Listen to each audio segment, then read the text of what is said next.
Once again, it's me, through heaven and earth, a man of his word. I'm back with a character so imposing and heroic that you'll be left in wide-eye and gaping in awe. Guaranteed to tip your heart in respect. Why bother with guessing? None other than the illustrious Dương Đình Nghệ is about to make his grand experience. Ready, everyone? The time machine is about to start. Dương Đình Nghệ was the second son of Dương Đình Thiện, a member of a wealthy and influential family in Long Vĩ, Châu Cổ Pháp, Bắc Ninh. Around the year 894, his family migrated to Giàng village, Dương Xá, Châu Ái, now known as Thiệu Dương Commune, Thiệu Hóa district, Thanh Hóa province. From what I heard, his lineage was renowned for producing extraordinary and patriotic individuals. As the saying goes, like father, like son, Dương Đình Nghệ inherited these remarkable qualities. A long-standing leader known for his intellect, resourcefulness, and deep love for his country and its people, he was revered by all and commanded a formidable force. To thank you for your support on Through Heaven and Earth, here's an interesting information. Even heroes like Dương Đình Nghệ had idols, just like us. How do I know this? Back then, Dương Đình Nghệ served as a military commander under the Khúc family, specifically Khúc Hạo and Khúc Thừa Mỹ. What makes someone your idol? Looks or talent? For Dương Đình Nghệ, it was truly his extraordinary vision. He deeply admired the Khúc family's efforts to secure national autonomy and thus pledged allegiance to Khúc Hạo and Khúc Thừa Mỹ. Talk about a prime example of idol success. This is a vibe we stood on hot to channel. But enough about his distinguished lineage. Dương Đình Nghệ career were even more legendary.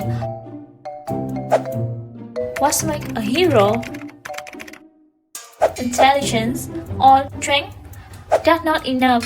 You also need the right circumstances. As the saying goes, a hero is born of the times.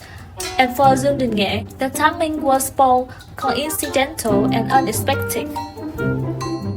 In the autumn of 923, the king of Nam Hán sent his formidable general Lý Khắc Chính to invade Giao Châu, capturing Khúc Thừa Mỹ and taking him prisoner. Big mistake. He met with an idol who had a devoted superfan like Dương Đình Nghệ. Let's just pray for Lý Khắc Chính to have met his end with a rest of dignity. Without making his fan wait long, Dương Đình Nghệ, as a former general of Khúc Hạo, swiftly gathered his force and defeated Lý Khắc Chính. As the governor of Ái Châu, he committed himself day and night to restoring national independence. He trained 3,000 loyal followers in martial arts, gathering talent in Giàng village, Dương Xá, Thiệu Hóa, Thanh Hóa, transforming it into a hub of resistance. This center of solidarity attracted legendary figures such as Ngô Quyền from Duong, Sơn Tây, Linh Công Trứ from Trường Châu, Ninh Bình, and Phạm Bạch Hổ from Đằng Giang, Hưng Yên, who brought their families and fought to unite with Dương Đình Nghệ for the long struggle at hand. From a local leader and trusted general of Khúc Hạo and Khúc Thừa Mỹ, Dương Đình Nghệ emerged as a heroic leader who boldly took on the responsibility of leading the people to proclaim independence and sovereignty. Within a year, he successfully repelled three major Nam Hán invasions led by their more notorious generals. The first victory came shortly after Khúc Thừa Mỹ defeat. Dương Đình Nghệ rallied 3,000 troops from his homeland and personally led them to decisive victory against Lý Khắc Chính. The second victory followed when Nam Hán replaced Lý Khắc Chính with Lý Tín.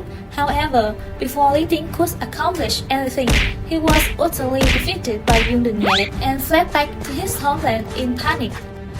But Nam Hán's persistence were remarkable, or perhaps the king had crushed on Dương Đình Nghệ, given how relentlessly he pursued him. The third encounter occurs when Nam Hán dispatched General Trần Bảo to reinforce Lý Tín, yet distant water cannot extinguish a nearby fire, especially one fueled by the fervent spirit of the people. When Trần Bảo arrived, Giao Châu had already fallen to Dương Đình Nghệ.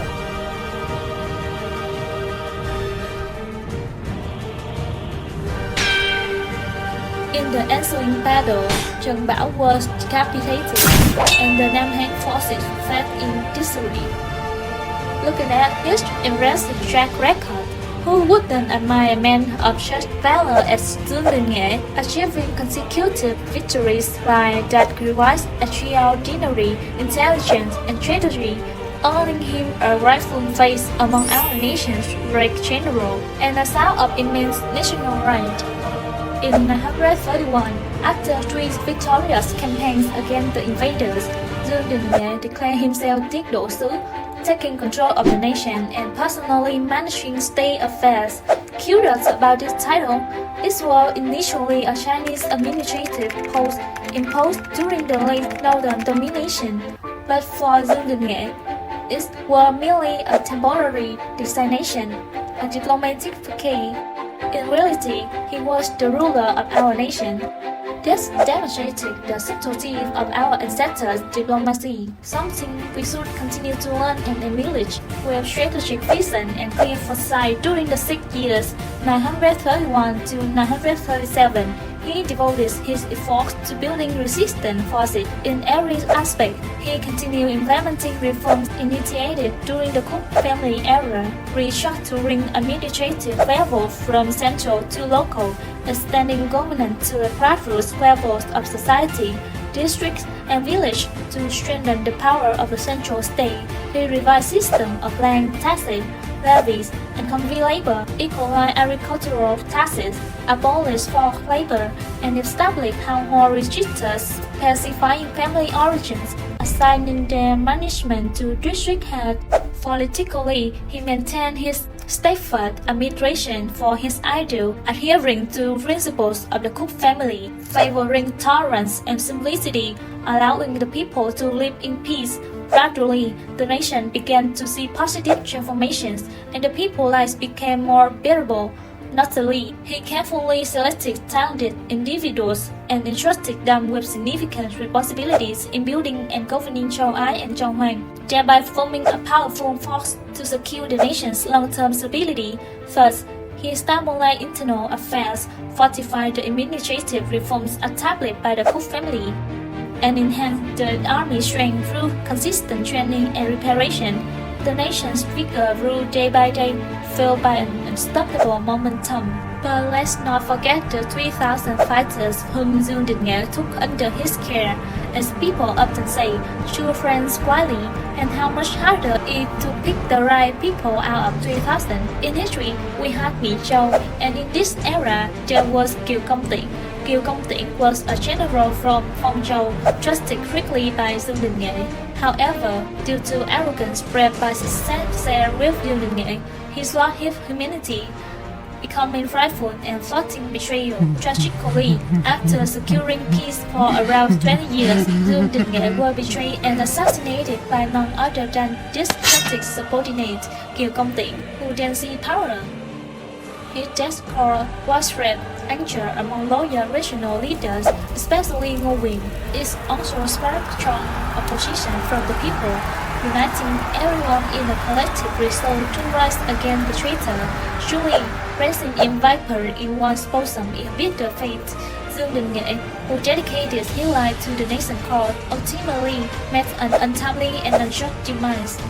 Nevertheless, Dương Đình Nghệ remains a relevant figure in our nation's history.